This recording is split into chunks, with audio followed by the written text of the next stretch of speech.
Hey everybody, this is Mike, and we are ready for some deep space exploration. We're looking for Planet X in the Search for Planet X. And yeah, this one is from Renegade. It is a deduction game with both solo and competitive play. And I'll say that if you have someone who likes kind of discussing these sort of games, you can play this cooperatively too. I've played it where we just kind of discuss our choices. There's no actual official cooperative play, but I think it works. This is a review copy from Renegade, by the way, so thank you so much. I'm going to do my regular thing, show you a full solo playthrough of this deductive game after I walk through the overview and basics of play. I'm also doing a full review of the solo mode, so if you'd like to see that, check out my separate video. And as always, if you like the content here on the One Stop Co-op Shop, please consider supporting us through Patreon for some great perks and early access to our videos. Join the conversation on our Discord, listen to our podcast, which should have just reached 200 episodes recently. We went through our top 50 cooperative games. And also check out our streamed channel for even more content.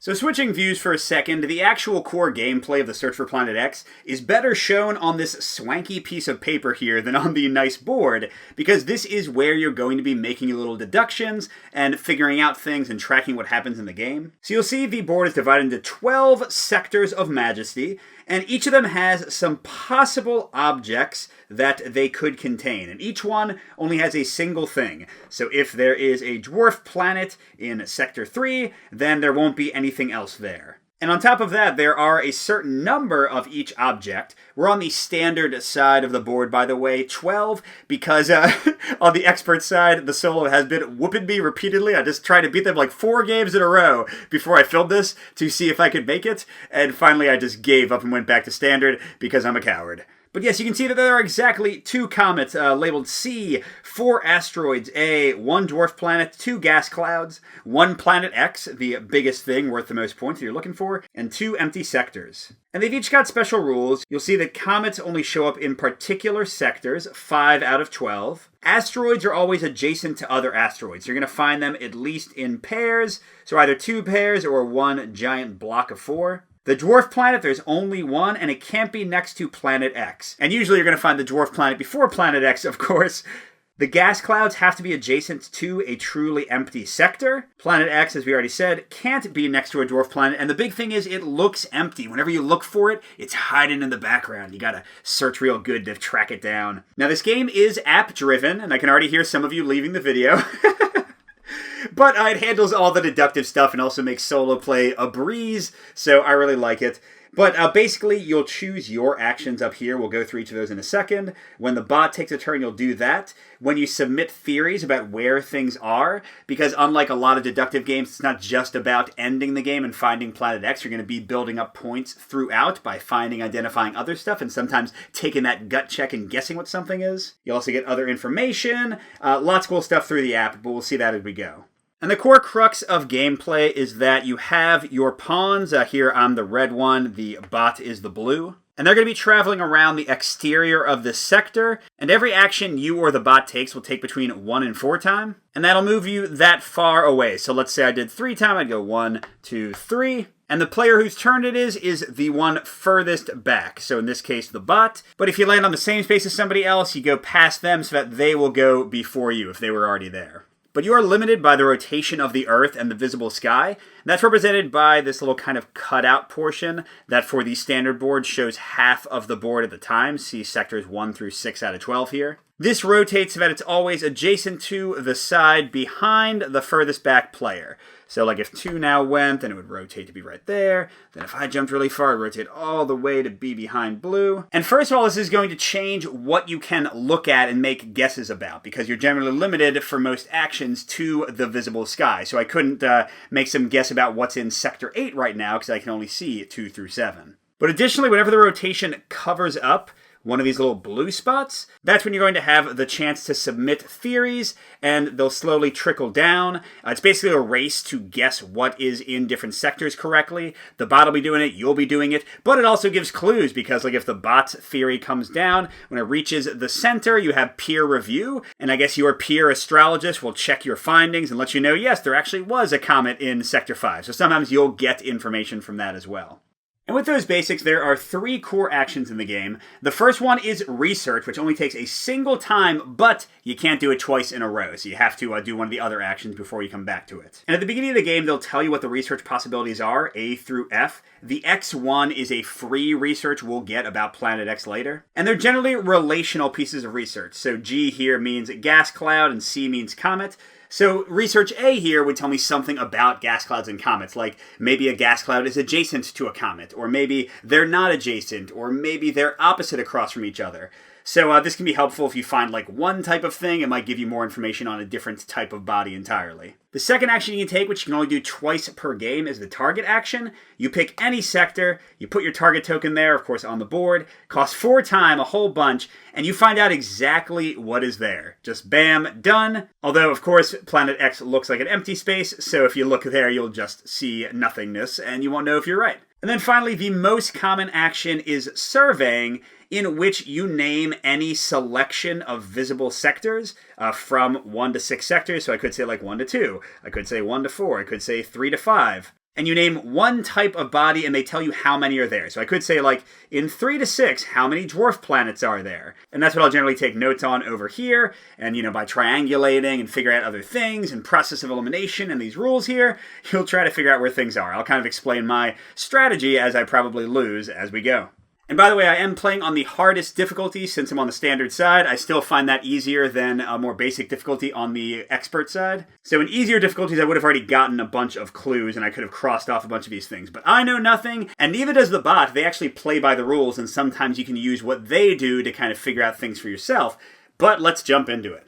So the first thing I often look at is what types of things seem to be most common in the research.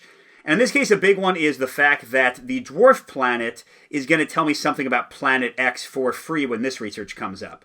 And then we also have dwarf in B and D and C. So it seems like maybe dwarf is a good way to go. We've got comets in 3 of them, gas clouds in 3 of them, asteroids in 3 of them. Dwarf planet is the only one that's a bit more common.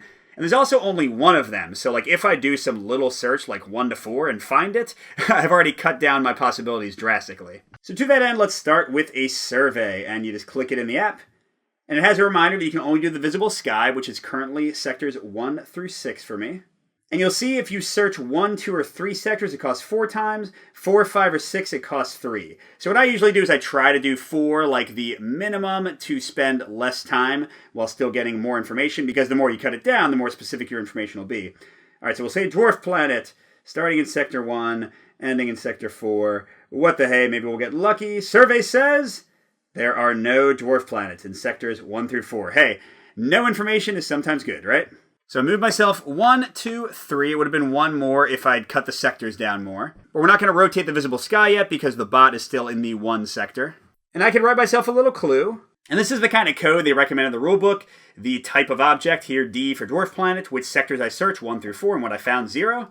And you can also mark things right on here, so I know there's not a dwarf planet in any of these, which means it's got to be in one of the other 8. Okay, now then, bot is super easy to say take a turn. It checks where they are, sector 1, that's correct. Okay, and it says they look for comets in sectors 2 through 5 and move 3 times. And you want to write down what actions the bot took, because when they start making theories and they figure things out, you can sometimes use the searches they've done to guess, or sometimes even be 100% sure of what they've found. So the bot also did it 3 times, so I'll go first in a second. But first we're going to rotate this to be right behind us, and that is covering up one of those submit theories. So what that means is I could pick 1 sector, and I can put down one of my tokens face down, saying that I think, okay, there's a comet on 4, there's a dwarf planet on 5. Now clearly at this point I have so little information that would be kind of dumb, because you do get a penalty if you guess wrong. You lose 1 time and you lose the token. But sometimes when your odds are better, you can play the probabilities and see if you're lucky, because if you guess earlier, you get an extra point, and then of course the more of these you lay out in general, the more points you get. But I'm not going to do one. And then we click Bot Submit Theory and see if they're going to do one. It checks if they're on Sector 4, and they do not submit a theory. This is very important in that the bot will never cheat, and they will only submit theories when they are 100% sure that something is there.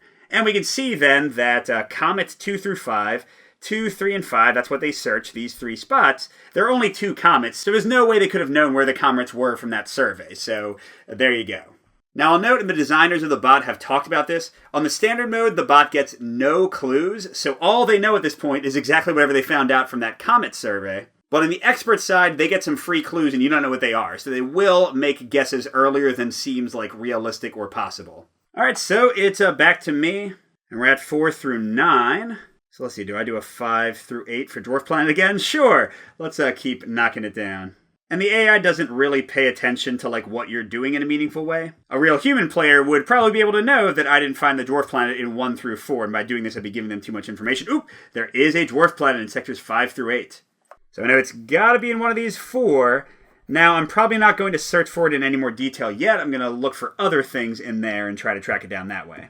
Okay, and the bot, targeted sector 6. That means, again, they know exactly what is there. Now, the nice thing for me is that this uses up a ton of time, so they're 1 past me. But it does mean that as we go into this theory, they're going to know something for sure, what's on 6. Whereas I am certainly still not sure what I would submit, so let's see. I'm assuming they'll say 6 here. Oh, they do not submit a theory. You know what that means? That means probably, I'm not going to write it down 100% because I feel like the bot messed me up on this once, but probably there's nothing on 6, right? Because if they knew there was a gas cloud or the dwarf planet or the asteroid, they would say so. This is almost certainly empty space. But again, I feel like the app messed us up once, so I'm going to leave it for now and be a little cautious.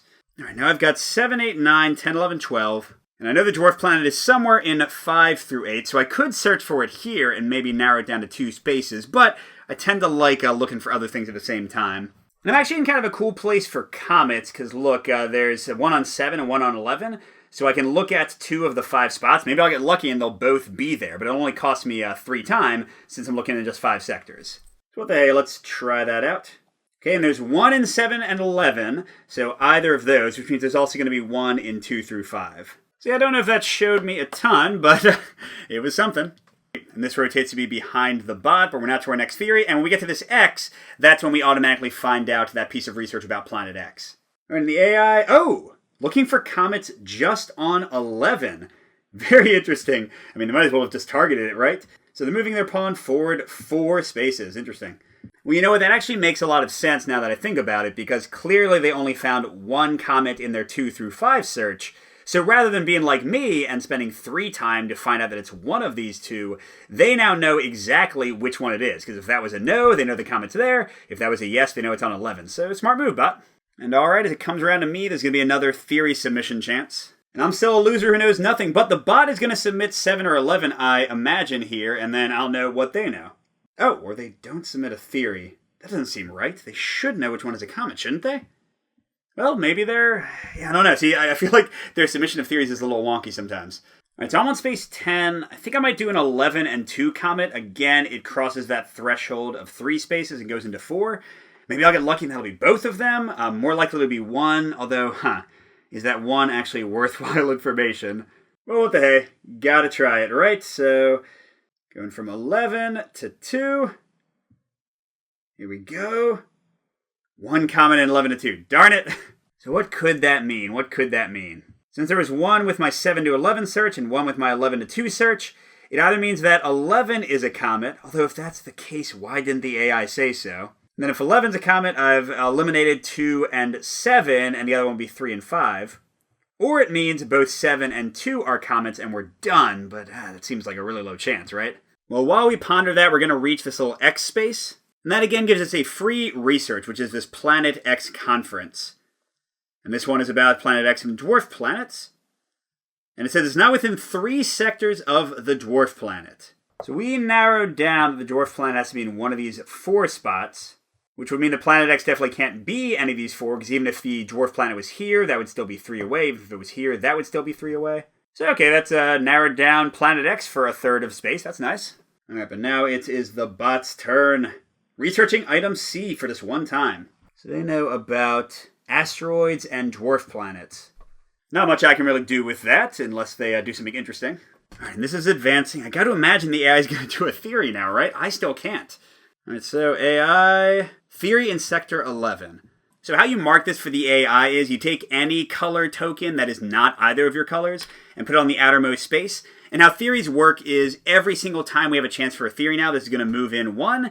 And at the end of the theory phase where it reaches this, we'll do a peer review and see what it is. Now mine would also technically go face down, but since I'm not playing against an actual opponent, it doesn't really matter. So this slides in 1. And okay, I'm not sure why they didn't guess it last time, but this has to be a comet, right? Because all they've searched for is a comet in 2 to 5, a comet in 11, and then they did some research on asteroids and dwarf planets, neither of which they even looked for. So yeah, this has to be a comet. I mean, unless I'm just totally misreading something.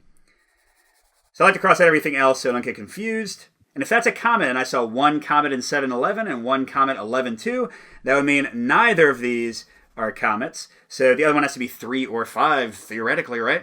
So with that, I'm going to do some research. I know something about the dwarf planet, and now I think I know something about the comet. So let's do a D that combines the two. So this only cost me 1 time, but again, I can't do it twice in a row.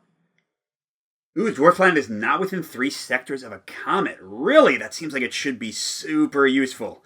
Okay, so if I'm right, that would mean that 1, 2, 3, that could not be the dwarf planet. And that could not be the comet, because it's within 3 of all of them. Oh my gosh, did I really get this much information? So that would have to be a comet. And then 1, 2, 3, not 1, 2. Wow. I mean, man, maybe I'm wrong about that being a comet, but if not, I just got a ton of information.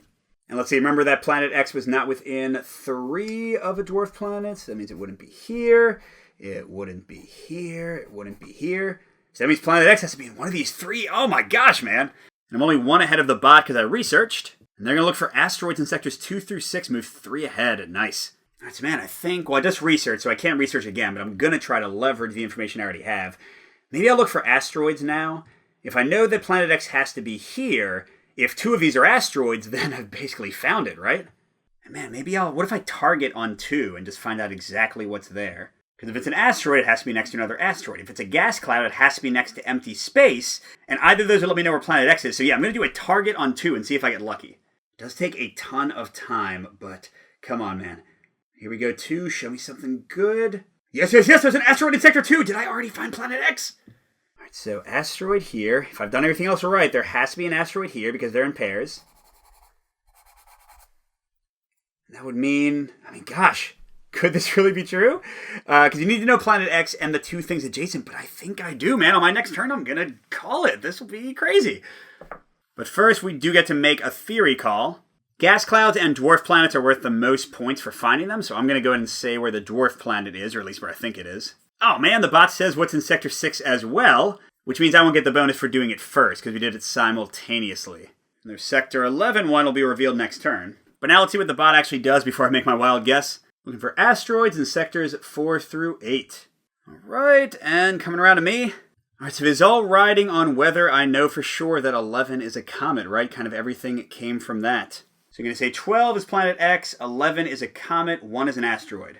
And of course they don't tell you what's correct. They'll either say you found it, or at least one thing is wrong. It's going to cost me 5 time. Yes! What?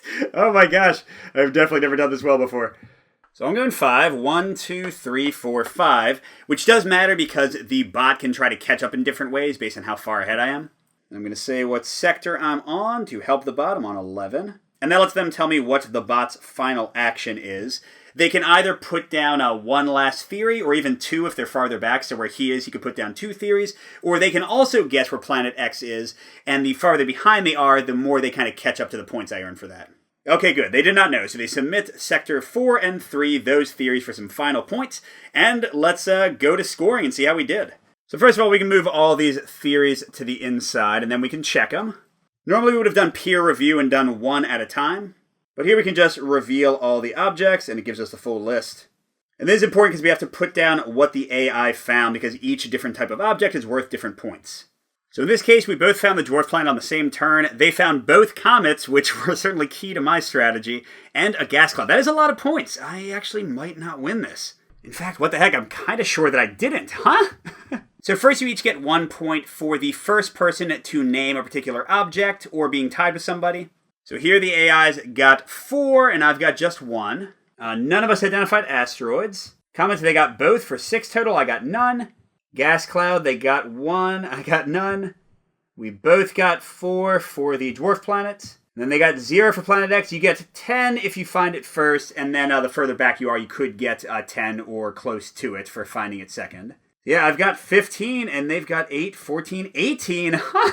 So this is kind of fascinating. I've never ended the game this early, but it looks like I should have slow played a little bit because I don't think they had any idea where Planet X was. I knew where both the comets were, so I could have guessed those as well for those same 6 points, not the +1. I got too excited, and they punished me for it. But there you go, that was a quick little playthrough of the search for Planet X, and as you can see, the expert mode really broadens things out. I don't think you'd have any sudden wins like I had there, or I thought it was a sudden win, sudden crushing defeats. And check out my review if you want to hear my full thoughts on this one, but I'll just spoil it for you. It is a ton of fun for solo, for co-op if you can kind of discuss with each other, for competitive. Really cool if you like these logical puzzles, just a ton of fun. Thanks for watching everybody, good gaming, and I'll see you at the next stop.